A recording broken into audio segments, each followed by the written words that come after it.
Shalom saudara, apa kabarnya? Pasti tetap bersemangat dan bersuka cita senantiasa. Nah, edisi Voice of Pentecost kali ini, kita akan membahas tentang tertanam di gereja lokal. Mungkin saudara pernah mengalami di mana aspirasimu ditolak di gereja lokal. Atau pernah merasa dicuekin oleh gembala. Mungkin pernah dikecewakan dan berujung kita pindah-pindah gereja mencari tempat yang nyaman untuk beribadah. Saya ingin katakan bahwa saudara harus tetap tertanam di gereja lokalmu. Markus 4 ayat 26-29 memuat sebuah perumpamaan singkat tentang kerajaan Allah yang digambarkan dengan proses bercocok tanam. Ayat 27 berkata, "Lalu pada malam hari ia tidur dan pada siang hari ia bangun. Dan benih itu mengeluarkan tunas dan tunas itu makin tinggi. Bagaimana terjadinya tidak diketahui orang itu." Setiap proses untuk bertumbuh yang dialami sebuah benih terjadi di dalam tanah. Di tempat gelap, di mana tidak seorang pun yang bisa melihat dan mengetahuinya. Demikian pula dengan setiap kita sebagai benih. Ketika kita berkomitmen untuk tertanam di gereja lokal, kita akan mengalami berbagai proses yang mungkin tidak nyaman. Dan setiap proses tersebut tidak dapat dilihat oleh orang lain. Sayangnya, banyak orang yang menyerah ketika melewati proses krusial ini.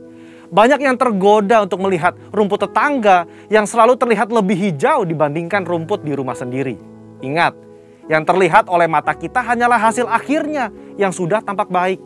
Sementara yang tidak kita lihat adalah proses yang juga dialami oleh rumput tetangga ketika baru disemai dan masih di dalam tanah. Di era pandemi COVID-19 ini, di mana kita harus beribadah secara virtual, semua gereja berlomba-lomba dalam menyajikan konten yang terbaik, display yang estetik, musik yang menarik, dan kemampuan editing yang kekinian. Dalam sebuah survei yang dilakukan oleh Barna Research pada bulan Juli 2020, mengenai kehadiran jemaat lintas generasi dalam ibadah virtual di masa pandemi, 40% dari generasi baby boomer memutuskan untuk tetap tertanam di gereja lokal, 31% dari generasi X, dan hanya 30% dari generasi milenial yang tertanam di gereja. Padahal, benih yang terus-menerus dipindah media tanamnya akan membutuhkan waktu untuk beradaptasi di tanah yang baru. Dan tak jarang, benih itu akan mati dan tidak dapat berbuah lagi. Yohanes 15 ayat 2 menuliskan, "Setiap ranting padaku yang tidak berbuah dipotongnya, dan setiap ranting yang berbuah dibersihkannya, supaya ia lebih banyak berbuah." Tuhan menginginkan pertumbuhan dari sebuah benih, dan agar benih tersebut dapat berbuah lebat kelak. Tentu saja, hal ini tidak dapat terjadi jika benih tersebut kerap dipindah-pindahkan. Jika kita tidak tertanam di gereja lokal, maka kita tidak dapat mengalami pertumbuhan yang sempurna. Bahkan tanpa kita sadari, kita bisa mengalami kematian rohani. Kita tidak dapat menikmati buah yang seharusnya dapat kita hasilkan apabila kita tertanam di gereja lokal. Lalu, apa hal-hal yang dapat terus mendorong kita untuk tetap tertanam di gereja lokal? Yang pertama, mengubah perspektif kita. Sekali lagi, ketika sebuah benih ditanam, ia diletakkan di dalam tanah yang gelap dan tak terlihat. Di situasi seperti inilah, perspektif kita harus dirubah. Ditanam sebagai benih atau dikubur seperti jenazah. Faktanya, di dalam tanah itu mungkin ada rasa kesepian. Tidak dilihat orang. Seakan-akan tidak ada jalan keluar. Saudara, kita bukan sedang dikubur, melainkan kita sedang ditanam. Jika kita berpikir bahwa kita sudah dikubur, maka tidak ada lagi pertumbuhan yang dapat kita alami. Namun ketika kita mengubah perspektif bahwa keadaan yang saat ini kita alami di dalam tanah adalah karena kita sedang ditanam, maka kita akan terus bertumbuh hingga waktunya benih tersebut akan tampak di atas tanah dan menghasilkan buah. Saudara sedang ditanam dan bukan dikubur. Kedua, jalani proses. Proses adalah bagian terpenting dari perjalanan hidup setiap manusia, di mana manusia dibentuk lewat hal-hal yang sulit agar menjadi semakin baik dan semakin kuat di kemudian hari.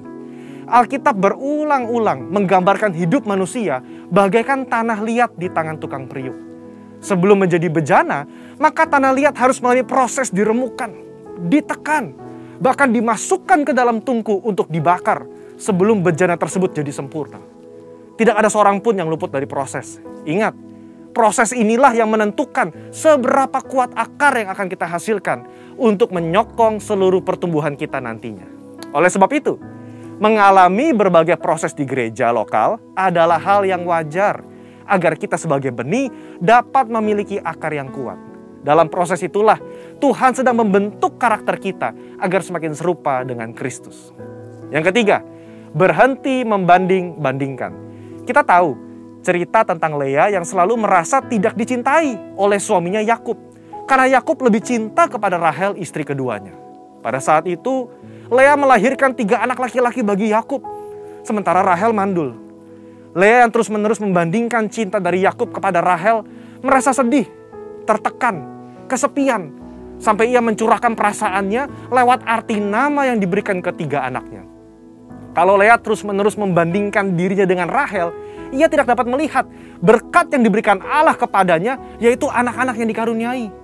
Sama seperti kisah Lea, ketika kita sibuk membanding-bandingkan, kita tidak bisa melihat berkat yang telah Allah sediakan.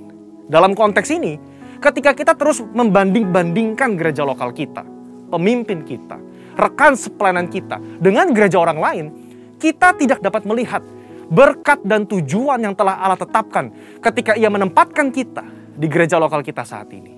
Keputusan yang paling tepat bagi sebuah benih adalah untuk tetap tertanam di mana ia ditempatkan. Sebagai benih yang ditanam di gereja lokal, mari ubah perspektif kita bahwa kita sedang ditanam dan bukan dikubur. Jalani proses dengan ucapan syukur dan berhenti membanding-bandingkan. Maka pada waktunya kita akan bertumbuh dan berbuah lebat, sehingga buah tersebut dapat kita nikmati dan juga dinikmati oleh orang lain.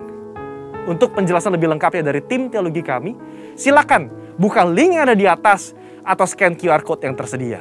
Tuhan Yesus memberkati.